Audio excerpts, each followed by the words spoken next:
Hello and welcome back. It is Saturday, it is hot, it is sticky, and we're in a fucking sweatbox. But we're here to please you guys. So, here we go with the news. Yeah.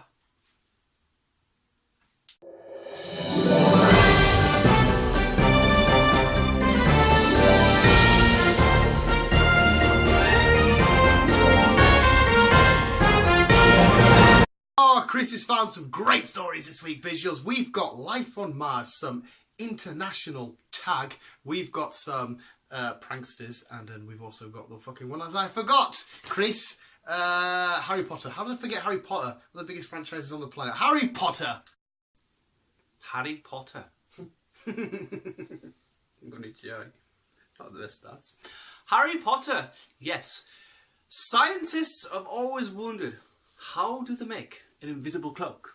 Well, now they are one step closer to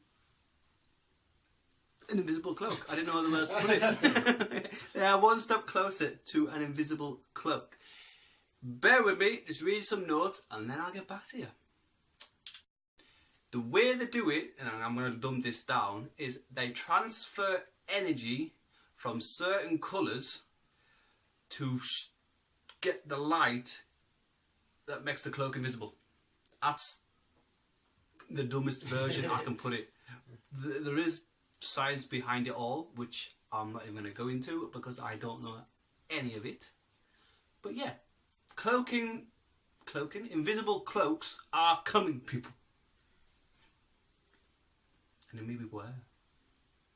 Oh, well, from invisible cloaks to a giant porpoise. If you don't know what a giant porpoise is, Chris has just kindly let me know that a giant porpoise is a giant penis. And if you know what a giant penis is, it's a giant cock. Yes, these pranksters from Australia have got creative by drawing a giant porpoise. I don't know, is that Australian slang? Or is it like a scientific thing? It must just be Australian slang, porpoise. They've got creative drawing a giant porpoise in a dried up, was it a riverbed? Dried up lake bed, sorry, and you can see it all the way from outer space. It's a giant dick in Australia, which you can see from outer space, and they are from Guyz, Victoria, Australia. Or is it just pronounced Guyz, Victoria, Australia? One of the fucking two. But a giant dick in the lake bed. See it in space. Porpoise. Sticking to space, we have life on Mars. Or do we? That's the question. NASA has revealed I don't know what that was about. NASA has revealed some pictures, also a little video from the little rover thing they have. It's not really a Mars rover because it's not really the Mars rover, it was some other thing, but some space vehicle, let's just say that. But yes, there has been some footage of life on Mars, but has there? That's the thing though, because it was only a couple of weeks ago, Mars had a dust storm. I don't know why I did that. Mars had a dust storm. So, is it related? I will do this one this time.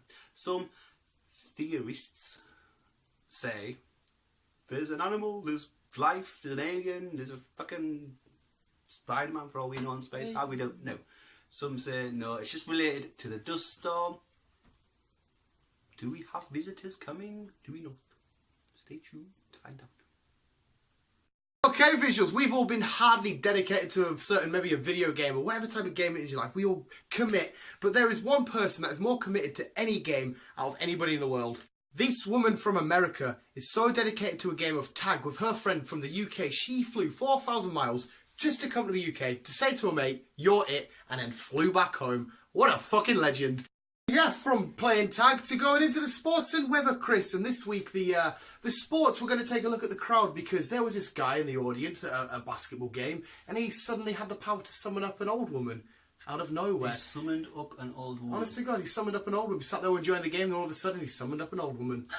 Honestly, yeah, mate, you'll see it right now. And then we're going to ask my little cat friends if it's still hot out there. Yeah, they're in the video. I don't know why I looked over there. The cats are in the VT. Sports, yeah, whatever. Fuck you.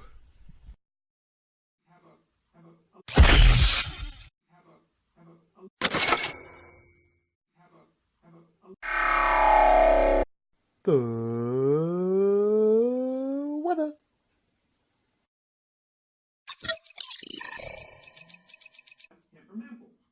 And yes, it's still hot, and he has magic powers. Maybe he's something to do with your Harry Potter shit, Chris. Maybe. Yes, but now it's time for Or Chris. it could be an alien. Could be a Mars alien that's given us the cloak of levitation or cloak of invisibility, which is then Sin the Dick, and because it's Sin the Dick, it's coming to Earth and play tag with somebody. All of these have lined up. Oh my god! But now it's time for Chris to make us feel all happy and warm. Here you go. Thank you. G'day. Yeah. Our next story is my heartwarming story. We've done this intro, but I'm telling you again. So yeah, roll that shit. Chris's happy time. Coming from Wisconsin, America, we have a lovely woman called Hillary. G'day, Hillary. Australian. She was adopted when she was born. But she knew she had a sibling, but that's all she knew. Later on in life, she wanted to track her sibling down. She like I say, she knew she had a sibling. She kind of knew who adopted her. By the way, her sibling was her sister. Kind of knew who adopted her. So she went through the channels, but unfortunately, there was no luck. And she searched for this for like 7 years. And so the next door neighbour moved in. So she started cracking to her next door neighbour, telling her about siblings, started talking to each other. Only turned out that this next door neighbour was her lost sibling. Which is kind of mad. It's just like, I suppose things happen for a reason, you know, when you're meant to meet someone. It's like all that weird shenanigan, and ignore the hands again. But yeah, it turned out her lost sibling recently just moved next door. So it was like, what are we united? We reunite? Reuniting? We are reunited. That's the one. We are reunited. So, g'day. I don't know why I keep saying that. Last week as well, started with a g'day. I don't know why I keep saying that. I'm Australian. Or am I?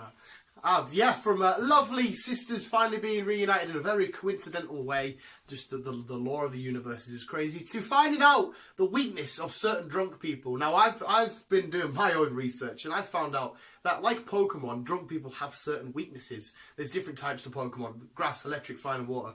This particular drunk person is weak to flying type elements. So you'll see now, he'll just wander into some sort of flying shit, and he'll take out a load of shelves. Chris, play it. No.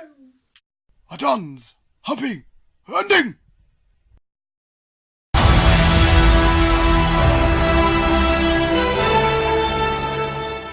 Fucking hell, I'm up shot. That was my other knee. You fell. I'm dying, by the way. We don't need to get into that. Visuals, yeah, he's weak to flying types. Who fucking knew? It's my favourite flying type of all time. He took out that shelf, though. I'm pretty sure the guy might be dead. I think that's Yeah. It's a fly-in. It's Chris is being a fly. I dropped it. It's gone. You ramble, I'll awkwardly look. It's hot outside, people. Found it. Stay in shade and keep lotioned up. Lubed up. I got lubed up at work the other day for the heat. Okay. I did. There's yours. That was this week's edition of the US. Keep it, you keep on keeping on. Love you, bye.